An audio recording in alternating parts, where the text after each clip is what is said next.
Hello, welcome to all. आप सभी का प्यारा सा चैनल सत्या क्लासेस पे स्वागत है।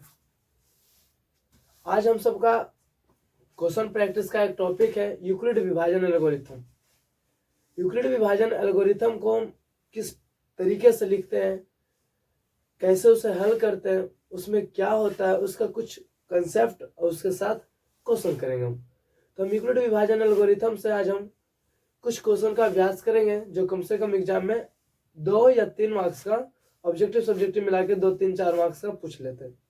ज़्यादा तो नहीं पूछते, बट एक सब्जेक्टिव एक 2 ऑब्जेक्टिव तो जरूर रहते हैं। तो हम कोशिश करेंगे कि वो जो 5 नंबर है वो हमारे 4 या 5 नंबर वो अचीव हो जाए, प्राप्त हो जाए, वो छूटे नहीं। तो आज हम सब यूक्लिड विभाजन एल्गोरिथम के बारे में थोड़ी सी चर्चा करेंगे।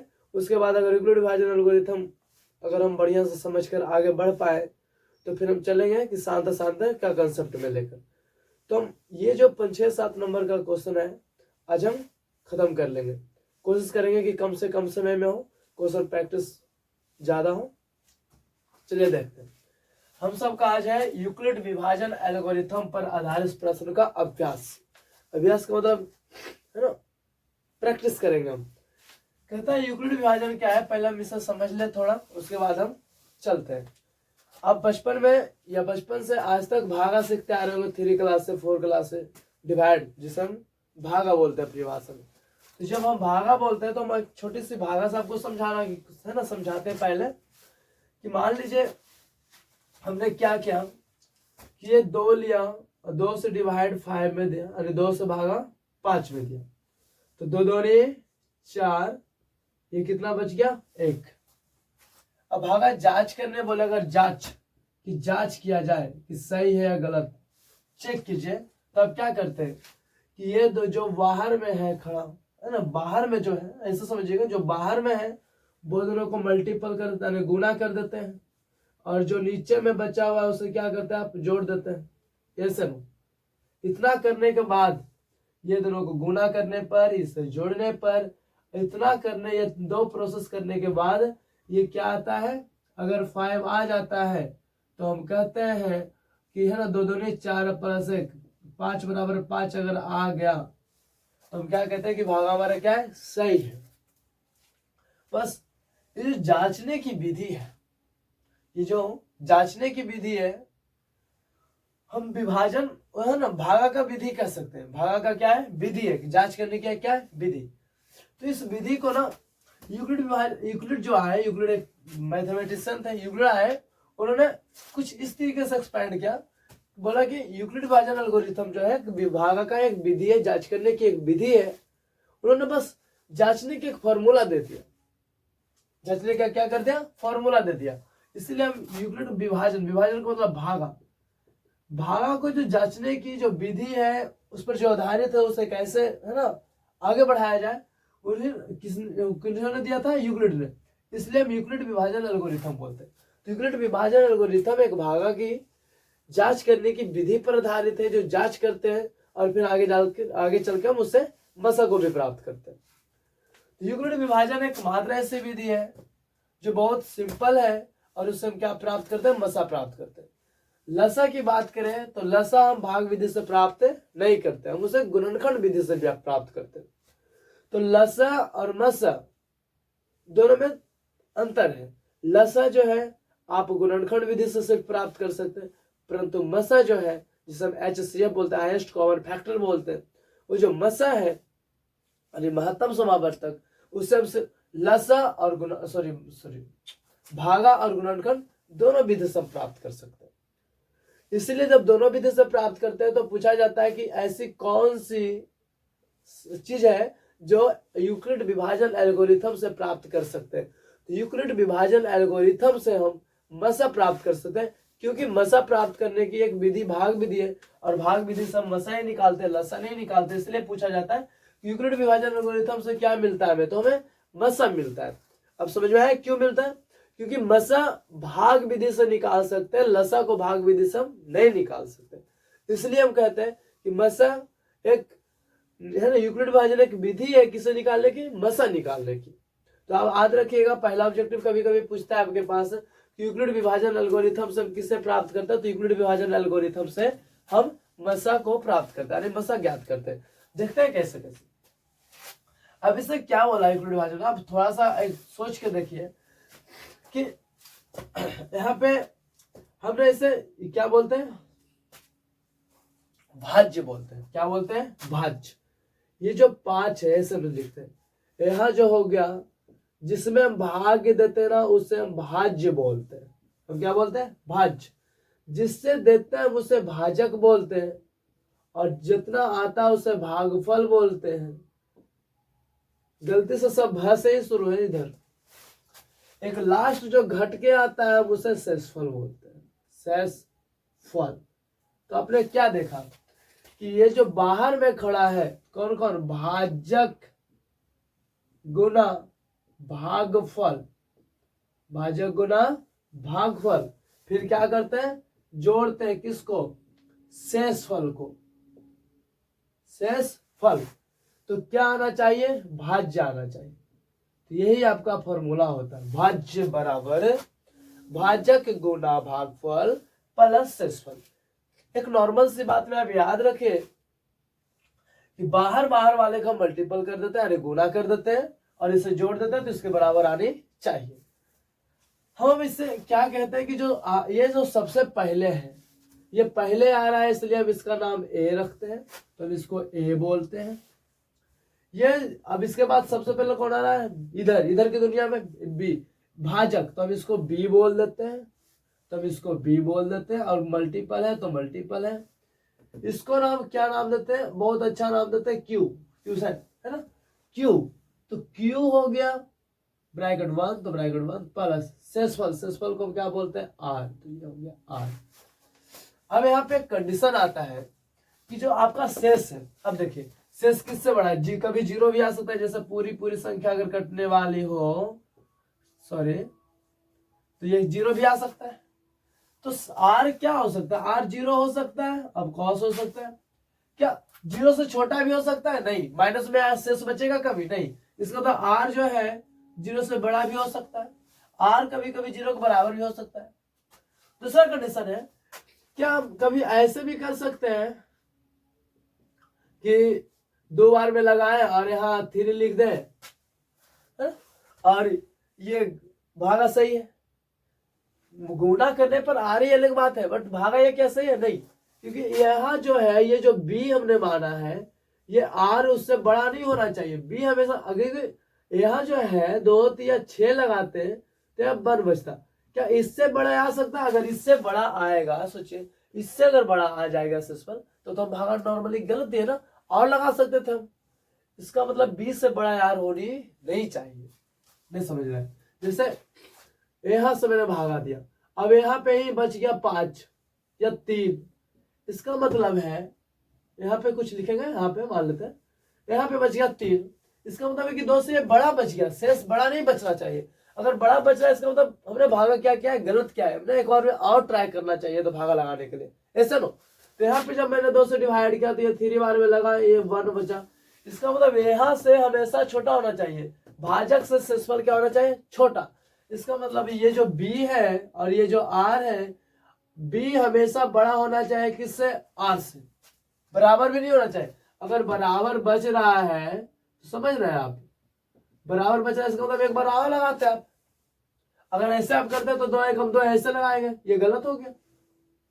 इसका मतलब है कि b बराबर भी नहीं होनी चाहिए, या तो 0 हो जाए या तो 0 से बड़ा हो जाए शेषफल, b से बड़ा शेषफल नहीं होना चाहिए। इसका मतलब कंडीशन आया यहाँ पे कि हम कंडीशन के साथ लिखेंगे कि जो r है ना, r के बारे में, वो 0 से तो बड़ा है, कभी कभी बराबर होता है, परंतु b से हमेशा क्या होता है, छोटा होता है। ये था आपका यूक्लिड विभाजन एल्गोरिथम, कुछ खास नहीं था। भागा की विधि कोई वो बढ़िया से रख दिए, हर चीज को बताते हुए, उनका कंडीशन रखते हुए, कंडीशन को बताते हुए यूक्लिड ने बताया, उसे हम यूक्लिड विभाजन एल्गोरिथम नाम देते हैं। तो यूक्लिड विभाजन एल्गोरिथम क्या है, एक विधि है जिससे हम मसा प्राप्त करते हैं। क्या प्राप्त करते हैं, मसा। तो अब यूक्लिड विभाजन एल्गोरिथम समझे क्या था। यूक्लिड विभाजन एल्गोरिथम एक भाग जांच करने की विधि है, या दूसरी भाषा में मसा प्राप्त करने की एक विधि है। हम यहाँ पे लिख देते हैं।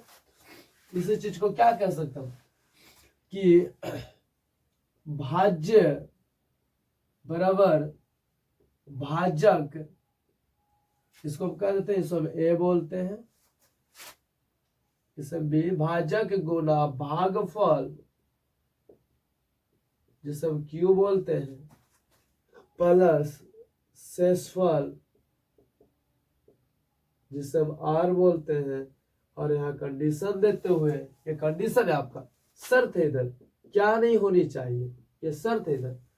तो कहता है जो शेष है यानी शेषफल जो है, शेषफल यानी जो आर है वो आपको 0 से बड़ा होना चाहिए या बराबर होना चाहिए, या हमेशा भाजक से क्या होना चाहिए, छोटा होना चाहिए, जिसे हम बी बोलते हैं। ऐसे ना भाग देने वाला तो शेष छोटा होना चाहिए ना, तो शेष छोटा होना चाहिए, यही था। अब इसी को सरिया दिए, ए बराबर बी गुना क्यू प्लस आर, यहाँ शर्त लिखते हुए 0 से बड़ा आर होना चाहिए या बराबर होना चाहिए, और बी से क्या होनी चाहिए, छोटी होनी चाहिए। इसी को बोलते हैं यूक्लिड विभाजन एल्गोरिथम। यूक्लिड विभाजन एल्गोरिथम, यूक्लिड विभाजन एल्गोरिथम मसा प्राप्त करने की एक विधि है। तो हम लिखेंगे यूक्लिड विभाजन एल्गोरिथम से सिर्फ मसा यानी महत्तम समावर्तक यानी HCF हाईएस्ट कॉमन फैक्टर प्राप्त कर सकते हैं। सिर्फ मसा प्राप्त कर सकते हैं, ये आपका ऑब्जेक्टिव है। यूक्लिड विभाजन एल्गोरिथम सब क्या मिलता है, तो मसा मिलता है यानी HCF मिलता है। तो ये हमारा इस तरीके से रहता है। अब आपके पास क्वेश्चन है कि आप यूक्लिड विभाजन से मसा प्राप्त करें, तो हम एक दो क्वेश्चन लेते हैं। पहले छोटी सी क्वेश्चन लेते हैं। हमारे पास क्वेश्चन है, मान लेते हैं कि हमारे पास क्वेश्चन है 36 तथा 54 का मसा ज्ञात करें, परंतु करें यूक्लिड विभाजन से लिख देते हैं, है ना, यूक्लिड विभाजन का प्रयोग करते हैं, यूक्लिड विभाजन का प्रयोग करते हुए करें। आपको यूक्लिड विभाजन नहीं सोचना है, आपको सिंपल भाग विधि से मसा सोचना है। आप भाग विधि से अगर सोचते हैं तो आप क्या करते हैं, 36 और 54 का दिया हुआ है, तो आप क्या करते हैं नॉर्मल कि एक छोटे को पकड़ते हैं, यानी 36 को पकड़ेंगे, 54 में क्या करेंगे, भागा देंगे। 36 गुना 72 ज्यादा होता है, तो 36 से कम 36, फिर यह क्या बचा, 14 में से 6 गया तो ये 8, यहाँ हो गया 4 में से 3 गया तो 1, 18, ऐसा ना। फिर यहाँ से आप क्या करते हैं, 18 36 में भागा देते हैं, तो 18 दूनी 36, ये फिर क्या बच गया 0। तो आर रखिएगा कि जिस संख्या से भाग देने पर, हमने पढ़ा होगा मसा निकालते समय, कि जिस संख्या से भाग देने पर भागफल 0 प्राप्त हो जाए, क्या प्राप्त हो जाए, 0, सॉरी शेषफल 0 प्राप्त हो जाए, शेष क्या प्राप्त हो जाए, 0। जिस संख्या से भाग देने पर शेषफल 0 प्राप्त हो जाए, वही संख्या उन दोनों संख्या या उनसे अनेक संख्याओं का क्या होता है, मसा होता है, यानी HCF होता है। अगर मान लें और संख्या रहती, तो जिस संख्या से भाग देने पर, जिस संख्या से भाग देने पर अंत में शेषफल 0 आ जाए, उसी संख्या को हम क्या बोलते हैं, मसा। अब इसी चीज को हम यूक्लिड विभाजन से सरियाना शुरू करते हैं। अब जब एग्जाम में लिखेंगे तो सबसे पहले लिखेंगे, हल करने पहले, यूक्लिड विभाजन एल्गोरिथम। अब यूक्लिड विभाजन एल्गोरिथम आप जैसे लिखेंगे, आप सबसे पहले यूक्लिड विभाजन एल्गोरिथम आप जैसे लिखेंगे, सबसे पहले आपको क्या फॉर्मूला लिखेंगे, ए बराबर बी इंटू क्यू, यानी बी गुना क्यू, है ना। आप सब दिखा सकते हैं कि बी गुना क्यू होता है, प्लस अगर आप ब्रैकेट यूज करें तो और अच्छी बात है, और आप कंडीशन को लिखते हुए चलेंगे, ऐसे नो, इतना आपको करना है। अगर बी क्यू प्लस आर लिखना है तो आप बी क्यू प्लस आर लिख दें, कोई दिक्कत नहीं है। हाँ, कोई किसी को लग रहा है कि हम बी क्यू सिर्फ लिखे, क्योंकि चिन्ह तो ऐसे भी विलुप्त रहता है, तो बी क्यू प्लस आर लिखना चाहे, उसके बाद कंडीशन लिखना चाहे तो भी कोई दिक्कत नहीं है। अगर आप साफ साफ दिखा रहे कि ये दोनों मल्टीपल पहले होगा फिर ऐड करेंगे हम तो भी कोई दिक्कत नहीं। उसके बाद आप यहाँ से ये नहीं करते, बहुत सारे बच्चे यहाँ लिखने में गलती करते हैं, आप लिखने में गलती मत कीजिएगा, हम स्टेप बाय स्टेप सिखाते कि होते क्या है। तो देखिए हम फिर से देते हैं। आपने सबसे पहले किसे पकड़ा, 36 को पकड़ा और 54 में क्या क्या डिवाइड किया, 36 एकम 36, 14 में 6 गया 8, यहाँ बच गया 1। आपने क्या क्या किया जो पहले सोचे, क्या आपको 54 लाना था तो कहेगा एस हमको 54 यानी 54 लाना था। 54 आपने कैसे कैसे लाया, भागा अगर चेक करेंगे आप, भागा को चेक करना है तो क्या कहेंगे, बाहर वाले का ना मल्टीपल किया, तो पहले किसके मल्टीपल करेंगे, 36 को किसके साथ, 1 के साथ, 36 को 1 के साथ, फिर किसको आपने जोड़ा, 18 को जोड़ा। ये रहा है आपका यूक्लिड विभाजन एल्गोरिथम। पहला स्टेप आपने किया, फिर इसी संख्या से इसमें डिवाइड करते हैं तो 18 दूने 36 0। अब आप क्या बोलेंगे कि 18, अब किसको लाना है, 36 को लाना है, तो अब 36 को लाए, किसको किसको यानी 18 को 2 से गुना करके, तो 18 गुना 2, अब प्लस आपने क्या क्या लास्ट में 0। जब आपका शेषफल जिस संख्या से भाग देने पर शेषफल 0 आ जाए वही क्या कहलाता है, HCF। आपको तो यहाँ से पता चल ही रहा है कि HCF कितना होगा, कैसे ना, जब आपको पता चल रहा है कि HCF कितना होगा तो आप यहाँ लिखेंगे अतः, बस आपको लाइन लिखना है, अतः कितना कितना का, 36 तथा 54 का मस जो होगा वो कितना होगा, 18 होगा। इतना आपको करना होगा, ये आंसर होगा।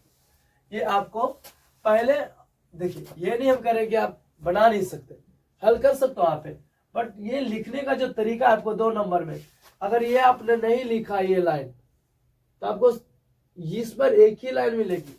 एक नंबर तो आपको इसमें दिया जाता है कि आपने जो जानते हैं उसका शर्त जानते हैं कि नहीं जानते, शर्त जानते हैं तो 1 नंबर है, नहीं उसका बाद हल किए तो आपका 1 नंबर है।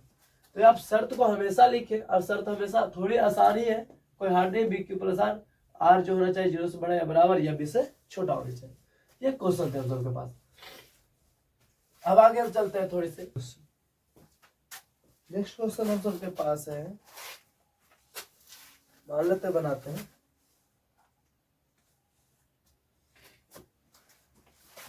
यूक्लिड विभाजन से विभाजन विधि से 135 तथा 255 का 225 का मसा ज्ञात करना है। चलो देखते हैं, हमारे पास क्वेश्चन है कि यूक्लिड विभाजन विधि से 135 और 225 का क्या निकालना है, मसा प्राप्त करना। तो हम पहला स्टेप क्या उठाएंगे, पहला स्टेप तो मैं लिखेंगे कि यूक्लिड विभाजन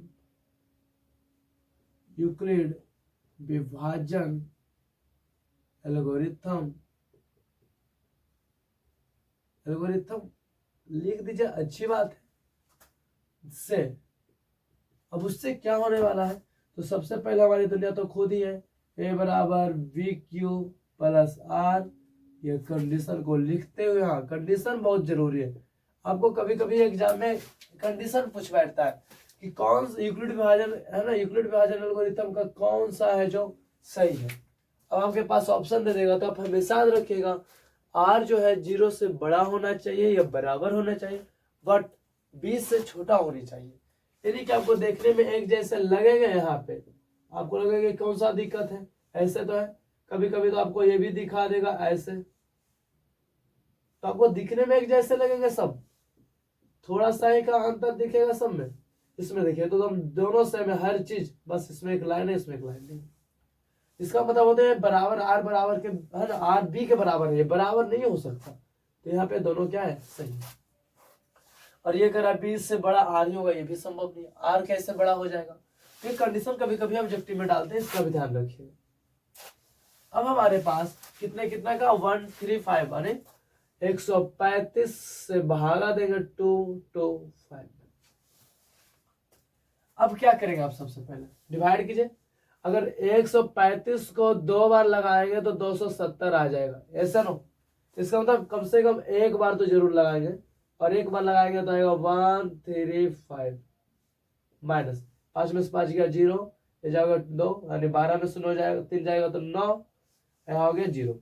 अब ये अब जो स्टेप किए ना, हम तो हमेशा करते जो आप स्टेप करते हैं वो सबसे पहले लिखे समझे उससे आपने क्या लाया, यानी किसको लाना था 225 को, तो आप यही तो कहते हैं कि यही तो होता है जिसको लाना है। आप ये दोनों को क्या करते हैं गुना, आपने 135 गुना 1 किया और जोड़ेंगे किसको आप 90, आपका ये पहला स्टेप हो गया। कभी कभी क्या होता है ना पूरे मसा तो निकाल लेते हैं, हाँ आप ऑब्जेक्टिव में वैसे कर सकते हो, तुरंत बना के तुरंत हल कर लीजिए। कभी कभी क्या होता है कि हम मसा तो निकाल लेते और हम बना नहीं पाते हैं, है नहीं, तो ये दिक्कत आती है। अब यहां से क्या क्या मैंने 45 यानी 90 में अब देंगे भागा 135 से, सॉरी 135 में, तो 90 कम 90 ही लगाएंगे। फिर यहाँ क्या बच गया 5, यहाँ बच गया 4।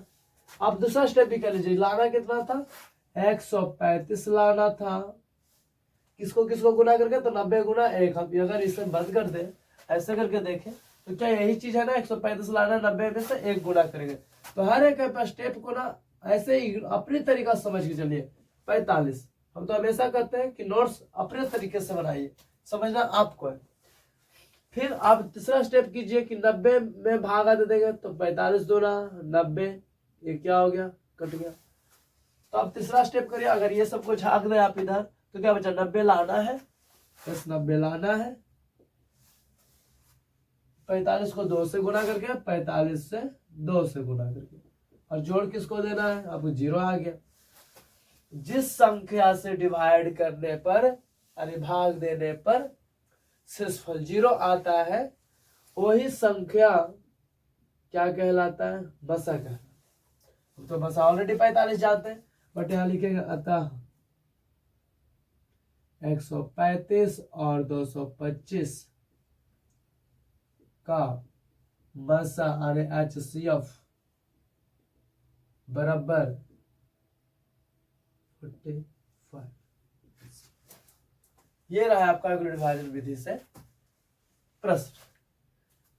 आप इसको कितना अच्छा से लिख पा रहे हो वही आपका यूक्लिड विभाजन विधि है। आपको ये नहीं देखेगा कि आपने कहा किया नहीं किया, बट हाँ हम तो हमेशा कहते हैं कि अगर यूक्लिड विभाजन विधि आप वहां बना रहे हैं तो एक तरफ जो खाली जगह बचेगा इतना लिखने के बाद उधर ही डिवाइड कर दीजिए, ताकि एग्जाम है ना, एग्जाम जो कॉपी जांच रहे उन्हें लगे कि नहीं बच्चे ने मेहनत से हल किया है यहीं पे, कि जैसे छापा नहीं है। तो बहुत बार तो शक कर लेते हैं छाप लिया गया है, आप यहीं पे भागा दे दें और उसे दिखा दें, है ना, उन्हें दिखाएं कि हमने यहीं पे डिवाइड खुद से किया है और खुद से मैंने बनाया है, तो आपके नंबर्स काटने की चांस नहीं बनाते वो।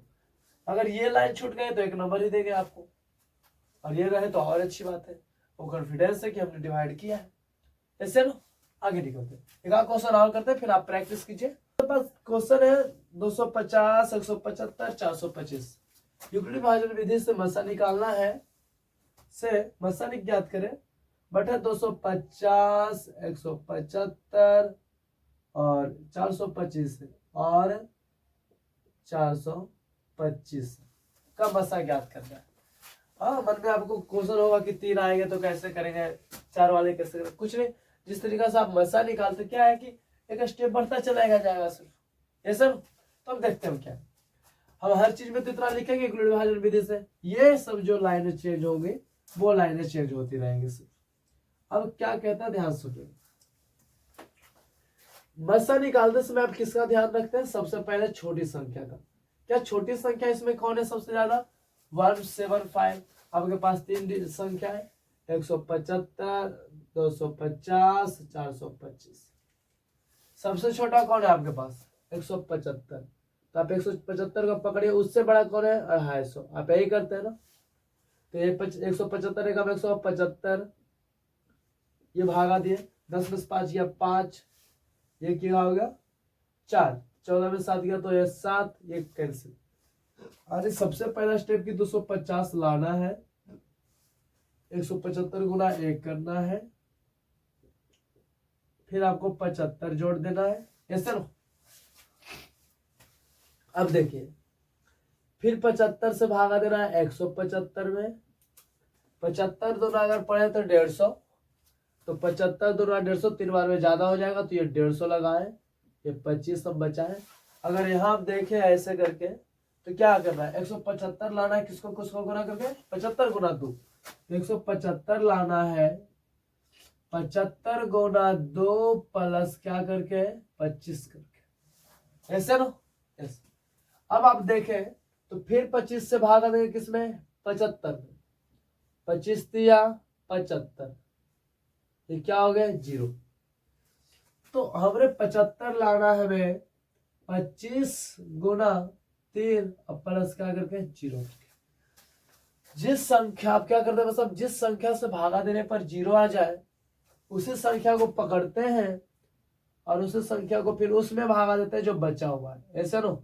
25 से कम 25, ध्यान देते हैं, 25 से कम 25, 50 तो ज्यादा हो जाएगा, यहाँ 12 में से 5 गया तो 7, और यहाँ हो गया क्या 3, 3 में से 2 गया तो 1, और ये हो गया 5, 25 8 200 ज्यादा हो जाता, 25 75 से, अरे 175, अरे कितने, अरे इसका मतलब हुआ कि 425 लाना था, एक लाइन छोड़ के लिखा तो और अच्छी है, 425 लाना था, 25 गुणे 17 अब प्लस 0 कर, 0 तो आया क्या, तो बोलिए मत कितना आया 25, तो लिखेंगे अतः 250, 175 तथा 425 का मसा कितना आएगा 25। ये हो गया आपका विभाजन एल्गोरिथम।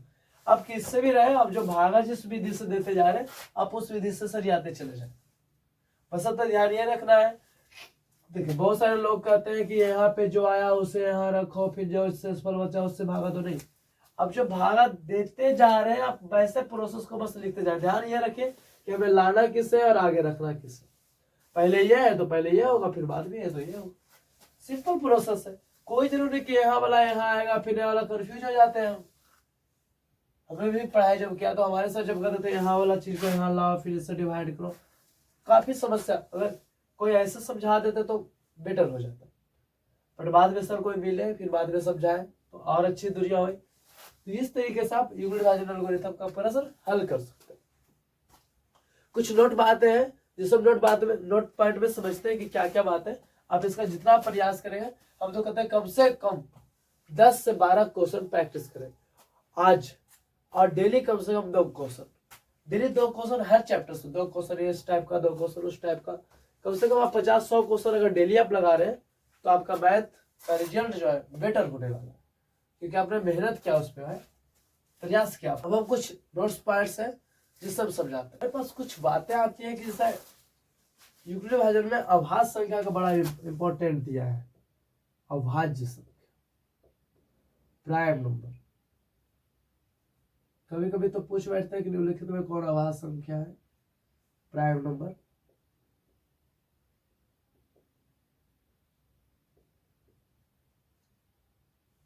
हम तो ये कहते हैं कि वो कोई ऐसा संख्या जिसका गुणनखंड वो स्वयं हो सके, एक को छोड़कर, एक को, उसके पास 2 गुणनखंड नहीं, 2 गुणनखंड नहीं होना चाहिए, 2 गुणनखंड चाहिए नहीं हमें। अगर कोई कहता एक को छोड़कर, है ना, तो एक, जैसे कोई भी संख्या का एक गुणनखंड होता है, एक स्वयं होता है। किसी भी संख्या का गुणनखंड अगर तोड़े तो एक और स्वयं तो सब में आता है, एक स्वयं सब में, 2 का तोड़े 2 1 आएगा, 4 का तोड़े 2 2 1 आएगा, 4 आएगा खुद, और एक और स्वयं तो खुद आ रहा। तो कह रहा एक और स्वयं हो, बट उसमें एक को अगर इग्नोर करते हुए चले, एक को नहीं ले, तो खाली स्वयं, यानी वैसी संख्या जिसका गुणनखंड सिर्फ स्वयं हो वो अभाज्य संख्या कहलाता। नाम ये तो अभाज्य, नाम तो इतना अच्छा लिखा है मैथ वालों ने, अभाज्य।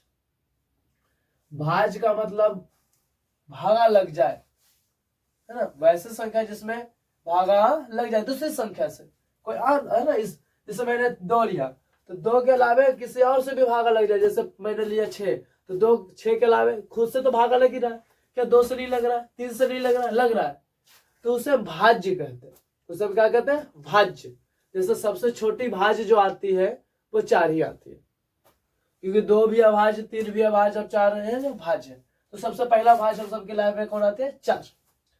तो भाज्य उसे कहते हैं जिसमें जिसका एक या एक से अधिक गुणनखंड हो। जो सीधे कहे 2 गुणनखंड से अधिक हो, 2 हो या 2 से अधिक हो। वैसी संख्या जिसका गुणनखंड हो उसमें भी 2 से अधिक हो। जिसका गुणनखंड तो है, इसका क्या गुणनखंड नहीं है, बट ये स्वयं गुणनखंड है। स्वयं का गुणनखंड स्वयं अगर हो तो अभाज्य है, उसमें भागा नहीं लगने वाला, इसीलिए नाम इसका अभाज्य। तो ये इसमें जुट गया अब इसका मतलब भागा नहीं लगे, अभाज्य हो गया।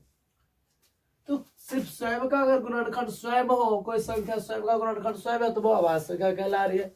और जिसे 1 की बात करते तो हमने बोला ना 1 को लेगा ही नहीं है, तो 1 को इग्नोर करते। 2 3 4 5 6 7 8 9 10 डॉट डॉट डॉट इस तरीके से। क्या 1 के पास 2 मिलता है, 2 के पास 2 और 1 का गुणनखंड कुछ है, 3 के पास भी 3 और 1 गुणनखंड है। 4 के पास अगर हम देखें तो 4 के पास 1 भी है, 2 भी है, 4 खुद भी है। 5 का देखें तो 1 और 5 के अलावा कोई नहीं है। 6 को देखें हम इस तरीके से देखते गए, 1 था, 2 था, 3 था, 6 था, ये गुणनखंड बढ़ते जाए। जिसके पास 2 से ज्यादा गुणनखंड है वो भाज्य है। जैसे 4 2 से ज्यादा है या 2 है, 2 है या 2 से ज्यादा है। अगर एक को इग्नोर भी करते चले तो क्या 2 है ना, कम से कम तो 2 है। तो सबसे छोटी भाज्य संख्या 4 है। बड़ा का तो बात है ना, बड़ा की कमेंट नहीं कर सकते जब तक कि कंडीशन ना हो, जब तक कि कंडीशन ना हो। अब पूछते सबसे बड़ी भाज्य संख्या 1 डिजिट की, अरे एक संख्या 1 अंक की, तो 1 अंक की सबसे बड़ी भाज्य संख्या क्या हो सकती है? 1 अंक तक तो 9 ही होता है, और 9 भी एक भाज्य संख्या है। 2 अंकों की पूछे तो 99, सबसे बड़ी तो ही है। सबसे छोटी कौन है? तो 12, क्योंकि 11 तो अभाज्य संख्या ही है। तो अगर कंडीशन नहीं दे रहा है जब तक हम बड़ी संख्या के बारे में कमेंट नहीं कर सकता, छोटी संख्या के बारे में कमेंट कर सकते। तो यही बता रहा है। तो बताए सबसे पहला अभाज्य संख्या कौन मिला हम सबको? 2 3 फिर 5 फिर 7 ऐसे चेक किए गए। तो 11 13 17 19 फिर लिखते हैं 23 29 31 और बताइए 37 41 43 47 कुछ ऐसे करके। हमने 50 तक के लिखा तो मैंने देखा कम से कम उसमें 2 3 5 7 11 17 19 ऐसे कुछ 23 जो है संख्या है वो अभाज्य है। क्या है? अभाज्य है। और 1 से लेके 50 तक की काउंटिंग यानी गिनती में 15 अभाज्य संख्या होते हैं, जो कम से कम आपको याद होनी चाहिए ताकि आपको ऑब्जेक्टिव डायरेक्ट बन जाए। कभी कभी पूछते हैं कि निम्नलिखित में कौन अभाज्य संख्या है, या कभी कभी पूछ देते हैं कौन निम्नलिखित में अभाज्य संख्या नहीं है। अभाज्य इसका मतलब कोई ना कोई संख्या होगा, भाज्य होगा। इसका मतलब हुआ कि आपके पास ऑप्शन है, इस तरीके से ऑप्शन रहेगा। Option number A 12 B 7 C 9 D 4। निम्नलिखित में कौन भाज्य है? तो कौन कौन भाज्य? 4 भी भाज्य, 9 भी भाज्य, 12 भी भाज्य। पूछते हैं कौन अभाज्य है, तो सिर्फ 7 एक क्या है? अभाज्य है। तो इस तरीके से आपको ऑप्शन है ना ऑब्जेक्टिव में रहता है। तो अभाज्य को हम तो नॉर्मल कहते हैं कि अभाज्य आप 50 तक का याद रखें, समझ के रखें तो बेटर होगा। एक को तो लेना ही नहीं, 2 3 5 7 11 ऐसे करके। अब सबसे छोटी भाज्य संख्या की बात करें तो सबसे छोटी अभाज्य सबसे छोटी अभाज्य संख्या क्या है? 2। अभाज्य संख्या क्या है? 2। उससे बड़ी 3, उससे बड़ी 5, उससे बड़ी 7 11 ऐसा। अगर कहे कि एक अंक की सबसे बड़ी अभाज्य संख्या, अब आपके पास कंडीशन डाल रही है, बड़ी होने की कंडीशन डाल रही है। वो पूछ रही है एक अंक की सबसे बड़ी संख्या नहीं, एक अंक अगर पूछ दे कि एक अंक है सबसे बड़ी अभाज्य संख्या, सबसे बड़ा चाहिए आपको।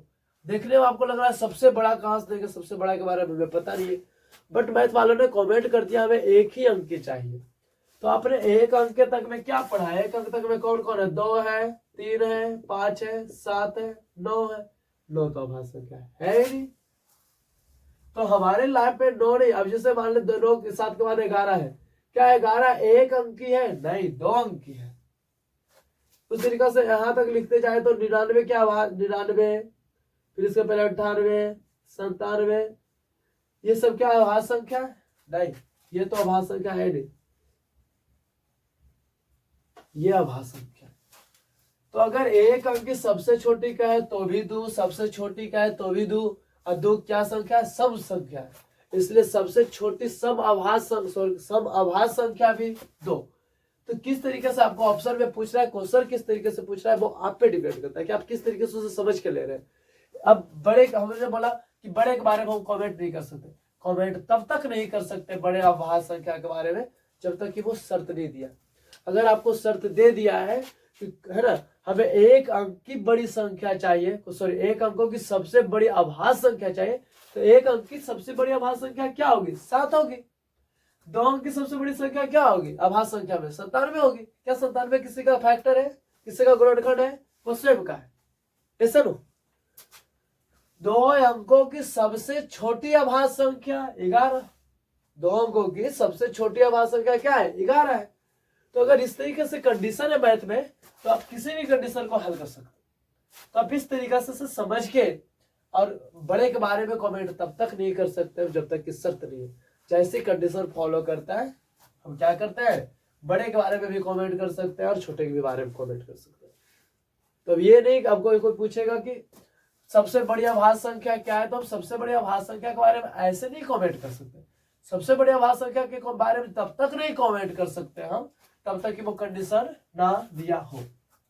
अब हम अभाज्य संख्या पढ़े ही है, तो क्या आप 2 का, 3 का, 5 का, 7 का, किसी का भी अगर करना भी चाहे तो क्या कर सकते हैं? फैक्टर 1, ये किसी का भी करें, क्या वो स्वयं का है? तो है, स्वयं का है तो गुणनखंड है वो।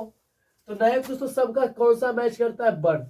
अगर हम अभाज्य संख्या का मसा निकालना चाहे, ध्यान सुनिएगा, अभाज्य संख्या का मसा, हमें मसा चाहिए, बट किसकी चाहिए? अभाज्य संख्या का मसा। तो अभाज्य संख्या का मसा ऑलवेज 1, बिकॉज क्योंकि ये वो कटेगा है नहीं, और मसा में क्या कहता है? हाईएस्ट कॉमन फैक्टर चाहिए। कॉमन, जो सब में कॉमन फैक्टर है, हाईएस्ट, सभी में, सब में कॉमन फैक्टर चाहिए, जो सब में है गुणनखंड, जो सबका, जो सब में गुणनखंड है। सब में कौन सा गुणनखंड मिल रहा है? 1। इसलिए इसका नाम ही हाईएस्ट कॉमन फैक्टर, HCF, मसा। तो जो एक मिल रहा है इसलिए मसा इसका क्या हो गया? 1। तो याद रखेंगे कि अभाज्य संख्याओं का मसा 1 होता है। अभाज्य संख्याओं का मसा क्या होता है? 1। यही पे एक लॉजिकली यार यहां से क्वेश्चन बड़ा अच्छा बनता है, और एग्जाम जो क्वेश्चन बनाते हैं एग्जामिनर है ना, वो कोई कसर छोड़ते नहीं है इस टॉपिक से। जिससे मैंने बोला अभाज्य संख्या का मसा 1 होता है। हाँ, ये क्या है? रिवर्सल ट्रुथ है, ये सभी जगह सत्य है।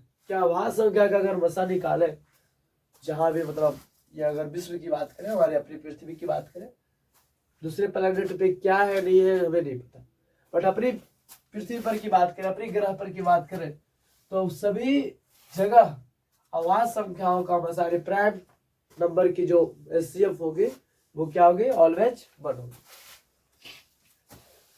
अब हम, जिससे मैंने एग्जांपल में लिया 2, 3, 5, ऐसा नो, क्या मान लेते 7 का हमने मसा निकाला, तो क्या आया? 1। बिकॉज देखे तभी 2 को भी तोड़ते हैं, या अगर भाग विदिश आप बनाना चाहते तो भी भाग विदिश बना के देख लीजिए। 2 एकम 2, यहाँ बचेगा 1, 1 से 2 में डिवाइड देंगे, ये हो गया 0। जिससे भागा देने पर आता, बताइए एक कौन ऐसी संख्या जो नहीं कटेगा? कौन ऐसा बेवकूफ है जो कहेगा कि नहीं हम नहीं कटेंगे 1 से? कोई भी नहीं है जो, ऐसा कोई बेवकूफ नहीं है संख्या में जो कहेगा कि हम 1 से नहीं कटेंगे। अलग बात है कि वो खुद से खुद बार में कट जाएगा, बट कटेगा जरूर 1 से, ऐसे ना। तो जब जिससे कटने पर अंतिम में शेषफल 0 आया हो तो होता है मसा। तो हम क्यों नहीं एक ही बार में याद रखते कि अभाज्य संख्या अगर हमें दिख जाए गलती से वो 2 3 5 7 ही क्यों, 2 3 5 7 11 13 17 19 कुछ भी हो, अनंत अभाज्य संख्याएं हो, फिर भी फैक्टर सब में कौन मैच करेगा, 1। इसलिए अनंत अभाज्य संख्याओं का भी मसा 1, 100 अभाज्य संख्याओं का भी मसा 1 1 1 1। बस ऑलवेज एचसीएफ 1 कब, जब प्राइम फैक्टर हो, सॉरी प्राइम नंबर हो तब, अभाज्य संख्या तब। बट दिलचस्पी तो यहां आती है कि ठीक है मसा तो 1 हो गया, अब 2 3 5 7 का आप लसा निकालिए। अब लसा जब निकालना है तो लोएस्ट कॉमन मल्टीपल है, लोएस्ट कॉमन मल्टीपल। अब बेचारा लसा बोलता है कि हमें भाई मिलना ना मिलना बात की बात है, हमें हाईएस्ट कॉमन की तरह नहीं समय मिलना चाहिए तभी हम होंगे, नहीं होंगे तो भाई मल्टीपल करो। जब हम इसका एलसीएम निकाले तो ये कोई मैच ही नहीं किया, तो हमने क्या किया, सबको आपस में मल्टीपल कर दिया। 2 तिया 6 25 30 सते 210। आपने क्या सीखा, अगर 2 3 5 का भी लसा निकालने का हो तो क्या ये कटेगा, नहीं, तो 2 गुणे 3 गुणे 5, 2 तिया 6 25 30, ये सर हो। बट इसकी का मसा अगर निकालने का हो तो हम जानते हैं भैया ये अभाज्य संख्या है, और अभाज्य संख्या का मसा ऑलवेज, ये सर हो। तो ये अभाज्य संख्या और लसा में इतने अच्छे क्वेश्चन बनाते हैं मैथ वाले कि हमें देख के तो बहुत खुशी होती है, आपको भी देखकर खुशी होगी। देखिए कैसे वो लिखते हैं अपनी तरीका से, जरा वो लिखते हैं कि हमारे पास ए और बी अभाज्य संख्या है, लिखते हैं ए और बी, सॉरी ए और बी, ए और बी अभाज्य संख्या। वो जान के हम सबको छिगड़ाते हैं, उनका छिगड़ाना भी तो हम सबको अच्छा लगना चाहिए, ताकि उन्हें भी लगे कि नहीं छिगड़ाना अच्छी बात है, नहीं है।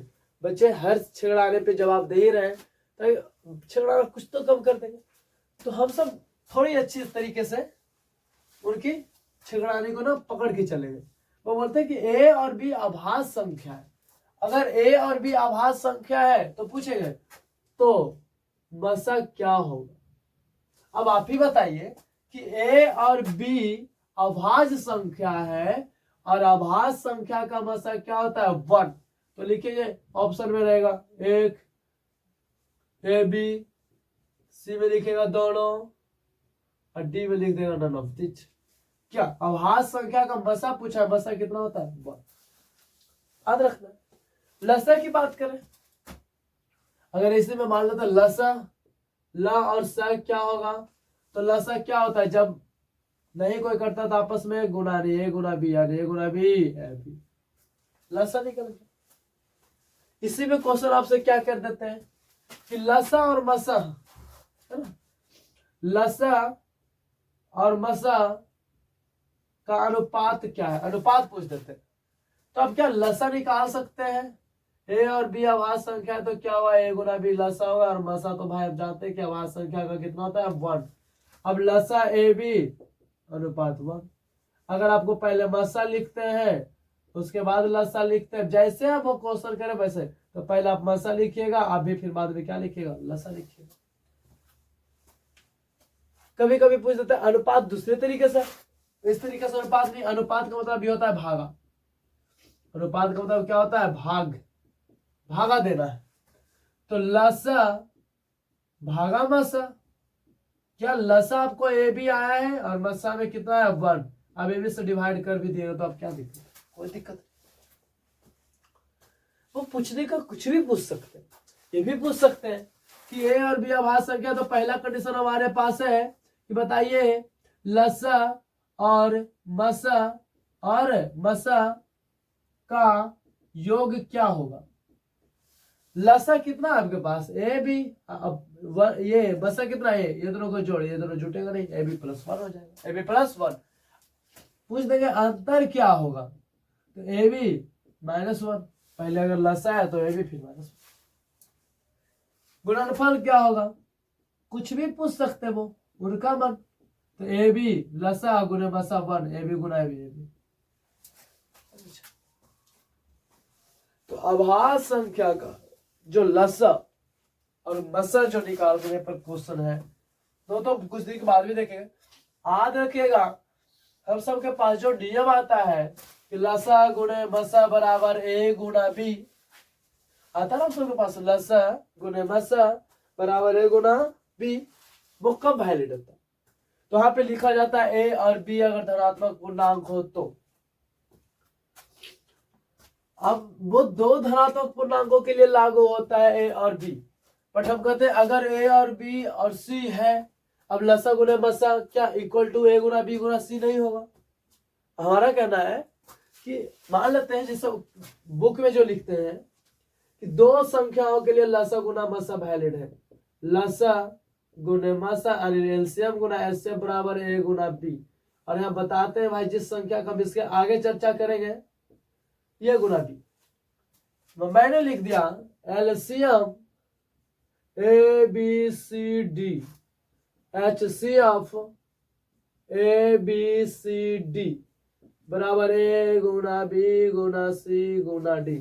मैंने लिख दिया एलसीएम ए बी सी गुना एचसीएफ ए बी सी बराबर ए गुना बी गुना सी। हम इसकी चर्चा नेक्स्ट में करेंगे और आपको अच्छी तरीके से समझाएंगे कि कैसे इसे भी हल करता हूं। क्या ये सही है? यस, ऑलवेज सही है। ये हमेशा सही है, हमेशा सही है। कब? जब धनात्मक पूर्णांक हो तब। धनात्मक पूर्णांक के लिए सही है, धनात्मक पूर्णांक के लिए हमेशा सही। ये हमेशा धनात्मक पूर्णांक के लिए सही है। अब क्या हमारा ये लिखना गलत था दोनों?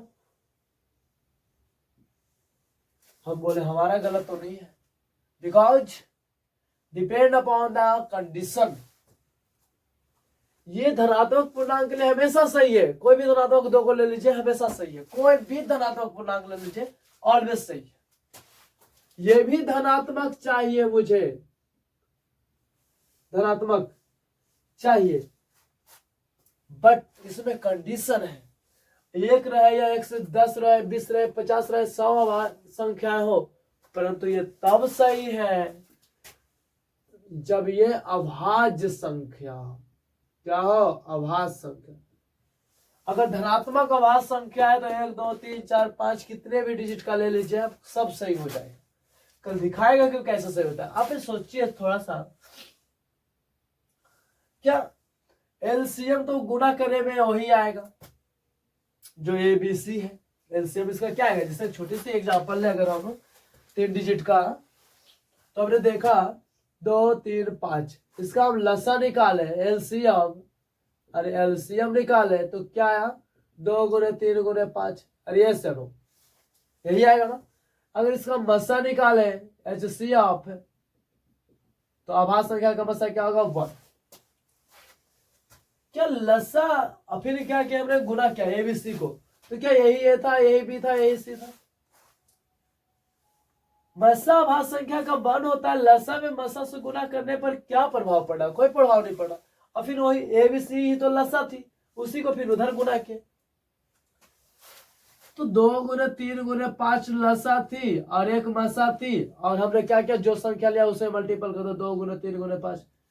What is the effect? कोई इफेक्ट नहीं है।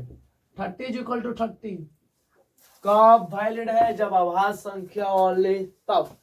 ये वैलिड है सिर्फ धनात्मक अभाज्य संख्या के लिए, सिर्फ only for positive prime number. सिर्फ धनात्मक अभाज्य संख्या के लिए, एक से अधिक के लिए सही है। अगर आपको धनात्मक कोई भी पूर्णांक लेना हो तो वो बस 2 के लिए वैलिड है। तो आप ये नहीं, हम ये नहीं करें कि ये गलत है, गलत नहीं है। वो 2 धनात्मक पूर्णांक सभी धनात्मक पूर्णांकों के लिए सही है। हम तो लिख देते हैं कि सभी धनात्मक पूर्णांकों के लिए क्या है? सही है। ये भी सभी धनात्मक अभाज्य संख्याओं के लिए सही है। ये अभाज्य के लिए भी सही है, बट ये सिर्फ अभाज्य के लिए सही है। ये सबके लिए सही है, ये सिर्फ अभाज्य के लिए सही है। तो ये लिखना अभाज्य संख्या के लिए सही नहीं होगा, बट हाँ 2 है तो अभाज्य संख्या के लिए भी सही है, किसी भी संख्या के लिए सही है जब धनात्मक हो। ये सिर्फ सही है अभाज्य संख्या के लिए। किसके लिए? अभाज्य संख्या के लिए। तो आपको इस तरीके से क्वेश्चन रहते हैं यूक्लिड विभाजन एल्गोरिथम से। हम कल समझेंगे लसा और मसा का संबंध। लसा मसा करते हुए कल हम सब कोशिश करेंगे कि हम शांत और अशांत समझ लें। धन्यवाद। आप अच्छे तरीके से एग्जाम की तैयारी करें। ठंड ज्यादा होने के कारण थोड़ी सर्दी हो गई है। अभी सुबह के 3 बज रहे हैं। अब आप सब, आशा है कि अगर आप सुबह में पढ़ाई कर रहे हो तो आप लगातार पढ़ाई करते रहें। ठंड तो इतनी है कि हमारे सबकी 11 और सब बैठ जाते हैं, तो आप ठंडे से बचे रहें। ठंड में अगर आप सेफ रहेंगे तो ये एग्जाम की तैयारी अच्छा से होगी। आप एग्जाम की तैयारी सेफली रूप से करें। कोई बड़ी रात की नींद अगर 5 बजे खुले तो आप 5 बजे से पढ़ाई करें, पर पढ़ाई जरूर करें। धन्यवाद।